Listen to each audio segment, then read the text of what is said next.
Ryan Tannehill silenced his doubters against the Los Angeles Chargers, but it was a total team effort that got the Titans back in the win column. We're going to break it all down on a victory edition of the Locked On Titans podcast. Let's get it. You are Locked On Titans, your daily Tennessee Titans podcast, part of the Locked On Podcast Network, your team every day.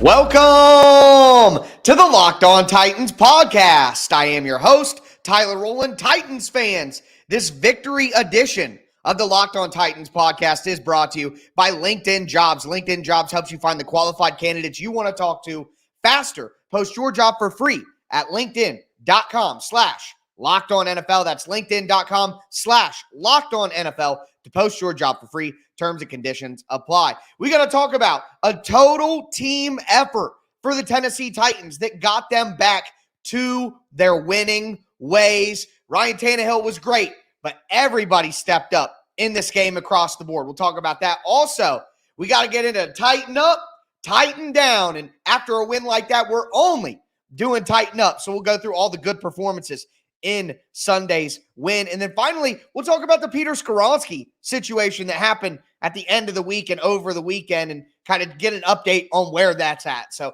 before we get into all that, thank you guys for making the Locked On Titans podcast your first listen each and every day, Monday through Friday, Tennessee Titans content all year round on all apps, always for free. Make sure that you get subscribed, stay subscribed to the Locked On Titans podcast, part of the Locked On Podcast Network, where it's your team every day. Throw a thumbs up on the video. Show's always free. All I ask for in return is the press of a button. And of course, shout out to my everydayers out there. Tomorrow, we'll be diving into the tape on Tic Tac Tuesday. What's next Wednesday to look forward to the next game. Then crossover Thursday, behind enemy lines information, and game plan Friday, where I tell you how the Tennessee Titans need to win this game. And that is a perfect segue into the start of our conversation, because we talked about some things on the Game Plan Friday episode, right? We talked about a few things that would be very important for the Titans. And I said what the Titans needed to do in this game is bully the Los Angeles Chargers. They needed to out-physical them. They need to move them around. They needed to run the ball down their throat with Derrick Henry. They need to go classic Tennessee Titans football. Derrick Henry, oh, little play action, catching you sleeping. And that is exactly what the Tennessee Titans offense did. Ryan Tannehill was 7 for 9 and 168 yards on play action. 7 for 9 for 168 yards. 168 yards out of his 246 came on play action throws. You get Ryan Tannehill in play action, you prosper. Classic Titans football. Physical, beat you up, punch you. They led the time of possession 36 minutes to 28. That's absolutely what they had to do. Red zone offense and defense. The formula is simple.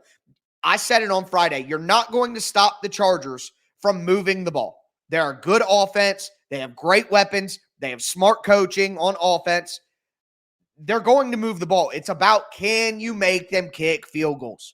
And the Titans defense in the red zone held the Chargers offense to 2 of 5. Boom. Getting the job done. On the flip side, the Titans would have won that game against the Saints if their red zone offense wasn't so bad. I think they went 0 for 3 or 1 for 4. 0 for 3. 0 for 3 had to be. They went 0 for 3 in the red zone. 3 for 4 in the red zone for the Titans offense against the Chargers. That is Tennessee Titans football. The Titans have been really good in the red zone for multiple years. So it was crazy to see last week, but obviously that's a tough Saints defense. This is Tennessee Titans football. Run it down your throat, pound you with Derrick Henry, play action and catch you sleeping, let Tannehill pick his spots. I mean, it was great. 0 turnovers, 6 for 13 on third down for the Titans offense. That's pretty solid. It's about 50%, a little less. That's very good. And then the defense held the Chargers to 2 for 14 on third down. See, it didn't look pretty at all times for the Titans defense, but the defense did the job. Red zone defense was the key forced the Chargers to field goals. The defense did the job. The offense, play clean. Stay ahead of the sticks. Not quite as clean as you want it to be. Some penalties that can get cleaned up, but no turnovers. Good red zone offense. Almost 50% with your third down conversions. This was great. The team started down 11-0. And I don't know about you guys, but when the Chargers scored that touchdown and it was 11-0, it felt like there was more on the line than just this game, than just that drive. It felt like the season was in the balance. Like, is Tannehill going to get it back together? Is this team actually bad? Like, it felt like there was a lot more riding on that next drive after they went down 11-0 than what it actually was.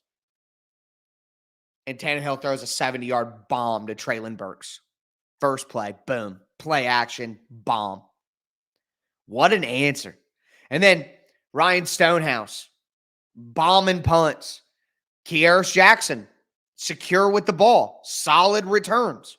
On that last punt return for Kearis Jackson, he got the Titans some yards. Special teams, defense, coaching, offense. This was a complete team win for the Titans. Tannehill will get all the headlines, and he should. He deserves it after getting all the headlines in the wrong way. You get all the backlash as the quarterback, but you get all the credit too.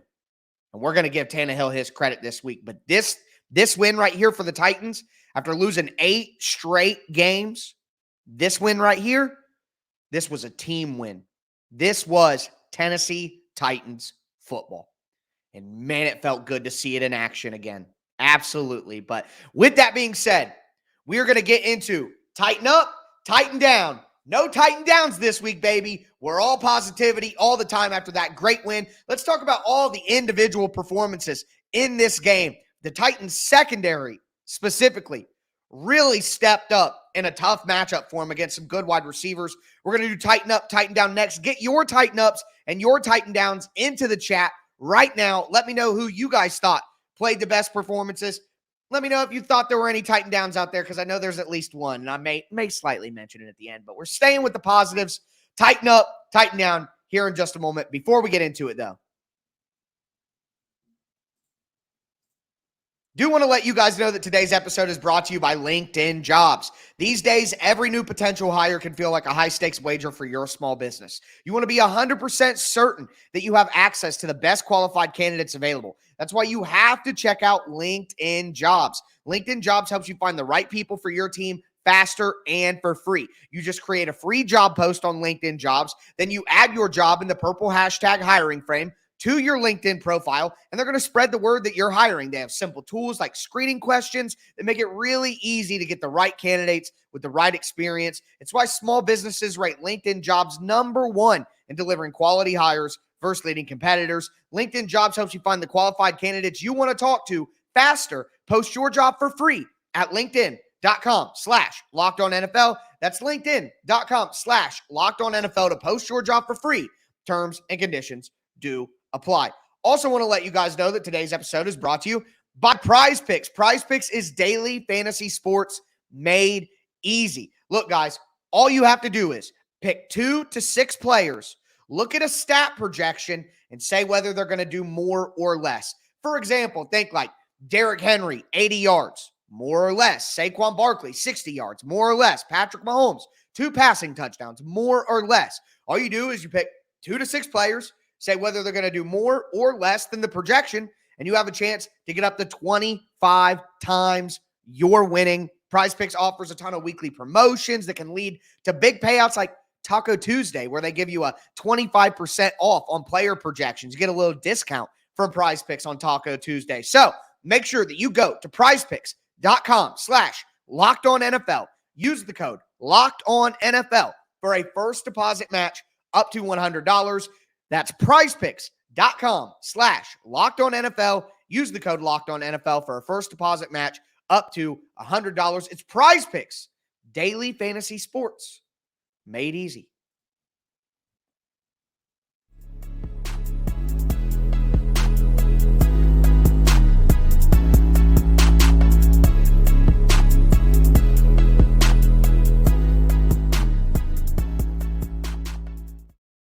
Titans fans, let's continue a victory edition of the Locked On Titans podcast. The Tennessee Titans win 27-24 in overtime over the Los Angeles Chargers. What an absolutely clutch win. We talked about Ryan Tannehill, his excellent performance and play action, but overall, it was a team victory, and the Titans played really good football across the board. I want to dive in to more of the individual conversation now. We talked about the team-wide aspect, you know what I mean?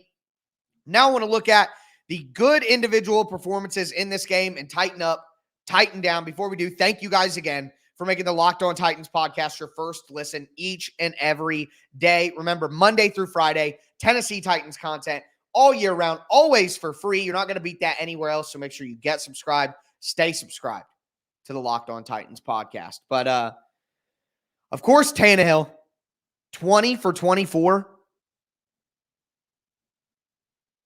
Cooking. 246 yards, throwing touchdown, rushing touchdown. Looked pretty spry on that 12-yard run. Maybe that athleticism decline. I don't know. Ryan Tannehill said, hey, now, hold on that.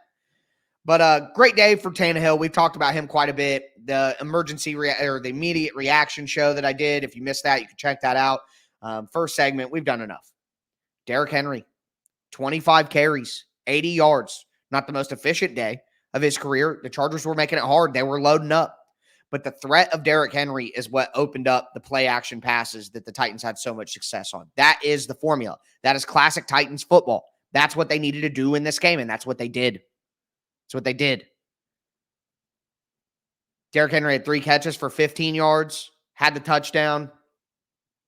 I mean, it was Derrick Henry. They were chanting in the end zone, Henry, and he's just putting it in, man. Good for Henry, especially late in the game. They just knew.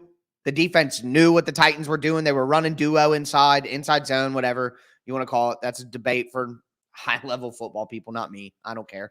But yeah, I mean, Derrick Henry was Derrick Henry today, and they needed him to be. And a couple of big runs he broke off, fighting for yards, tough runs. They needed him. But also, man, Jase Spears, so explosive. So quick. So the way he is wiggling in the hole, man, it reminds me of like a skier going down a slope. The way he's able to just kind of whoop, whoop, whoop, back and forth. It's miraculous to see. It's such a change of pace from what Henry is to. It's absolutely crazy. My fiance was laughing about it the whole game. Henry's like this big, lumbering dude falling forward for 5 yards, and then Spears is like this jitterbug back and forth. It's fantastic. Spears is a player, man. Spears is an absolute player. He had 8 carries for 49 yards, 6.1 yards per carry. After having, 9 yards per carry last week? He's just explosive, man. The Titans got to keep getting him on the field. Honestly, if the situation wasn't what the situation was, I mean, Spears only got 8 carries. He needs more. And it's going to keep Henry fresher, too. You know what I mean? But I'm not complaining about this in this specific game, but just as the season goes on. 2 catches for 6 yards. I'd like to see Spears more involved in the passing game. Maybe get him a screen pass. Maybe throw him a quick screen out when he's lined up, motioned out as a wide receiver, stuff like that. But those are conversations for what's next Wednesday, quite honestly. But just a tighten up for Jase Spears and the wide receivers. Nobody had like eye-popping stats, but just what a great effort by the collective group. Hopkins, 4 for 40. A security blanket for Tannehill. The big catch on the overtime drive. Huge. That was the biggest play of that drive. 14 yards to Hopkins. Deep crosser. Hopkins was there when the Titans needed him. Big catches and big moments when the Titans needed him. Treylon Burks. Big play Burks. He does it again. A Burks bomb. 3 catches, 76 yards. Doesn't look crazy. Not going to wow anybody in the fantasy community or anything like that, but Burks served his purpose today and what his skill set is and what it needs to be for this team. He was a threat to go deep, and they fell asleep, and he made them pay. And the Titans needed that so desperately at that time. Like I mentioned in the instant recap, and like Mike Vrabel said after, they were leaking oil at that time, down 11-0. And Burks makes such a big play. Huge. So, NWI, Chris Moore. I mean, they did their job. The Titans got great performances from depth wide receivers. To have your number 4 wide receiver catch a 50-yard bomb for you in the second half, huge, massive play. NWI catches the touchdown pass. Last week had the 4 for 58. This week, the 3 for 25, gets the touchdown. Blocking out there, being physical. It's a good job by the Titans wide receivers. And Chikakonkwo, throw him in there. 4 catches, 35 yards. Made a lot out of a little a lot of the time. Really great performance. Again, just a total team effort. You look at the offensive line. They did give up 5 sacks. It needs to be better. It does. But once Dylan Radins came in for Xavier Newman-Johnson, that's the only Titan down. Xavier Newman-Johnson. We're not doing any other Titan downs, but there you go. Once Radins came in for Newman, Titans offensive line got a lot better. They improved a lot, and it wasn't perfect by any means, but they got a lot better. I'm so excited to watch Dylan Radins in the offensive line on the tape just to see what it looks like and see what happened and see how Radins performed in place of Peter Skoronski, who, again, we're going to talk about what happened with Skoronski at the end of the show. But, I mean, it's a tighten up for the O-line for getting better. And definitely a tighten up for Dylan Radins for coming in and giving some semblance of security. I mean, the Titans literally couldn't function with Xavier Newman-Johnson in, and then Radins came in and everything kind of chilled out a little bit. You know what I mean? Some of that stuff, Tannehill's holding the ball too. I don't think the offensive line was miserable because they gave up 5 sacks. I'm giving them a tighten up, man. On defense, Landry, Simmons, Autry, Tart. Kind of a quiet day for Key. Going up against Rashawn Slater, though. I mean, man, that's a tough matchup. Slater's really good. Landry was honestly quiet until that last sack, but that sack was clutch at the end. Simmons got another sack. He's getting double digits this year, folks. It's going to happen. Autry he got another sack, but Autry's been so good in run defense so far, like better than he was the last few years. He's been more active. I'll say that. He's been more active in run defense. Tart had the tackle for loss. Jack Gibbons just stands out to me. He's just in the right place, making the right play. I appreciate that. It's not flashy. It's not beautiful, but he just makes the right play. And I bet that's what the coaches love as well. Roger McCreary, so physical. Sean Murphy Bunting, some really good press reps. Had that PBU at the end of the game in overtime. Stepped up. Again, this is a good offense, good group of wide receivers. Mike Williams got 80 yards. Keenan Allen went over 100. I get that the stats look good, but this Titans secondary missing 2 starters battled, man. Trey Avery battled, especially Roger McCreary was so physical early on in the nickel. And we talked about how important the nickel cornerback would be for the Titans run defense. The Titans run defense held the Chargers to 60 rushing yards after they got over 200 last week. It's impressive stuff. So McCreary, SMB, Avery, Byard, Molden, tighten up for all of them because they battled. And Nick Folk, again, what a clutch kick. He's been so great. I was wrong. He was worth the 7th round pick. I was wrong on that. No doubt about it. Folk has been awesome. What a clutch kick. Stonehouse, 61 yards per punt. Morgan Cox snapping perfect snaps. This is a total team win and a tighten up for just about everybody. I mean, it wasn't perfect for everybody, but man, what a team win, and they needed it so desperately. But we're going to talk about Peter Skoronski because I want to talk about what happened with him and kind of what to expect going forward. Before we get into that, though, do want to let you guys know that today's episode is brought to you by FanDuel Sportsbook. Snap into the action this NFL season with FanDuel. Right now, new customers can get $200 in bonus bets guaranteed when you place a $5 bet. That's $200 in bonus bets, whether you win or lose. If you've been thinking about joining FanDuel, there's no better time to get in on the action. Spreads, player props, over-unders, more. And I am 2-0 against the spread picking Tennessee Titans games. So if you follow me, you might even help yourself out there. Visit FanDuel.com/LockedOn. That's FanDuel.com/LockedOn and kick off the NFL season correctly. That's FanDuel, official partner of the NFL.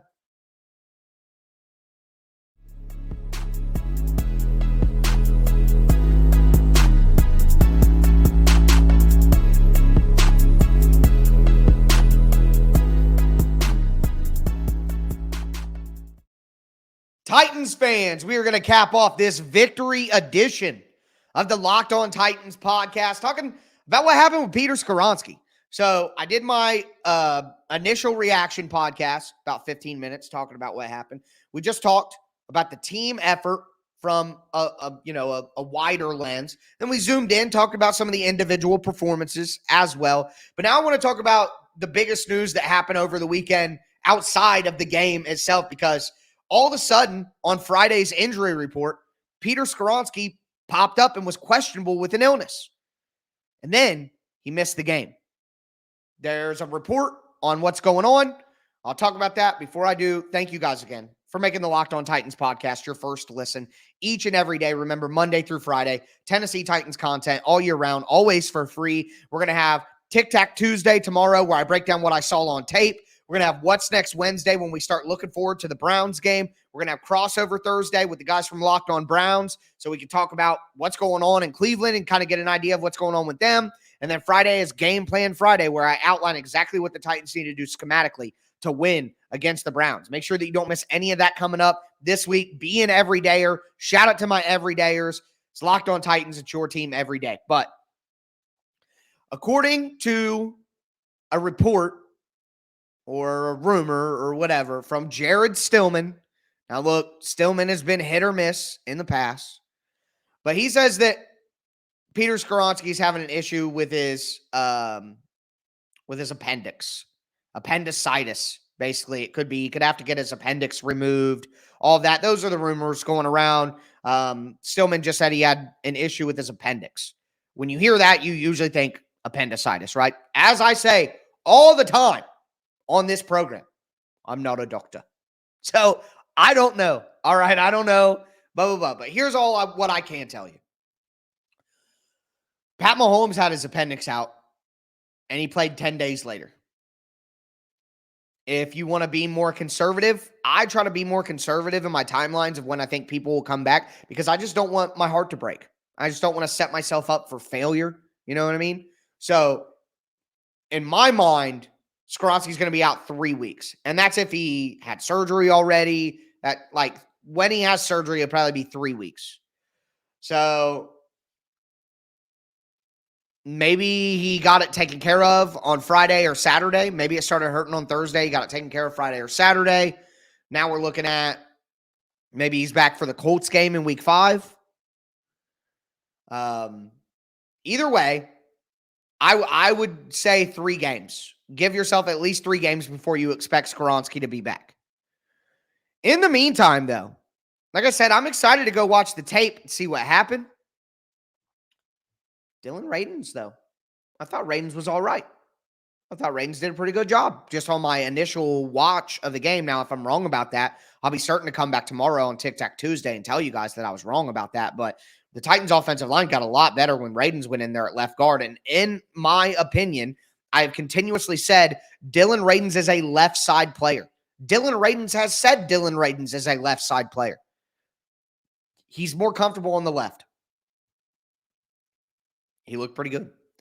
And I like that, at least to have an option. I thought Dillard improved in this game. Still a little rough, but I thought he improved. But at least gives you an option. Hey, if you need to kick Skoronski out to left tackle, play Dillard at left guard, you can do that. That's an option that you will have. And let's say, next year, that's what the Titans want to do. It's at least something that you have the option to go to, with Dillard being stout at left guard. You know what I mean? But what we know for certain is Dylan Radins should be playing over Xavier Newman-Johnson. So glad that they didn't let that mistake go on too long and made the correction and got Dylan Radins out there. But congrats to Dylan Radins coming back from the ACL injury and getting right in there and, manning up, helping the team. Stepped up in a big way. But overall, a great team win. So excited Tennessee Titans won a football game. And, man, they needed it bad. They needed it bad because they're going to play the Browns. They're going to play the Bengals. Joe Burrow might have got hurt, though. And if Joe Burrow doesn't play against the Bengals, the Titans better win. Dude, Jake Browning, I would be so angry. And if you don't know, I live in Southwest Ohio. So all these Bengal fans around me, I'm in the jungle all the time. Would love nothing more than just beat Cincinnati. Even if it's not with Burrow, just because it would be terrible if they didn't. But Browns game, Bengals game, can the Titans wreck Ohio, get to 3-1? That would be great, but getting this win right here, so important for them. So important. But with that being said, though, that's going to cap off. That's going to end this victory edition of the Locked On Titans podcast. Felt good, though. As always, I am your host, Tyler Rowland, and this was Locked On Titans.